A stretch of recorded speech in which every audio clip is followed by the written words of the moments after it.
Hello আমার দুষ্টু মিষ্টি বন্ধুরা, সবাইকে জানাই শুভ দুপুর। আর আমি সকাল সকাল চলে এলাম রান্নাঘরে। সকাল বলতে এখন তো 12টা বেজে গেছে।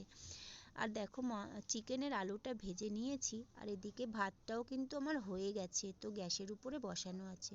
তারপর হচ্ছে চিকেনটা কিন্তু ধুয়ে রেখেছি, আর এদিকে চিকেনের মশলাটা কিন্তু কড়ার মধ্যে হচ্ছে, দেখতে পাচ্ছ লাল লাল করে বেশ বানাচ্ছি।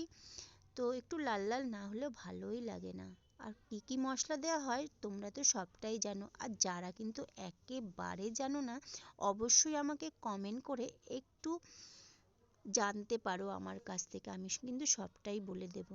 আর দেখো, ওই যে মশলা কষানোর মধ্যে দিয়ে দিলাম চিকেনটা। তো অলরেডি আমার চিকেনটা কষা চলছে, আর চিকেনটা কিন্তু রুটি দিয়ে খেতে ব্যাপক লাগে। চিকেন কষা আর রুটি, আর সঙ্গে একটা গোলাপ জামুন মিষ্টি আমার খুব ফেভারিট, জানো তো। তো বন্ধুরা, আমার চিকেন কষা কেমন লাগলো অবশ্যই কমেন্ট করো।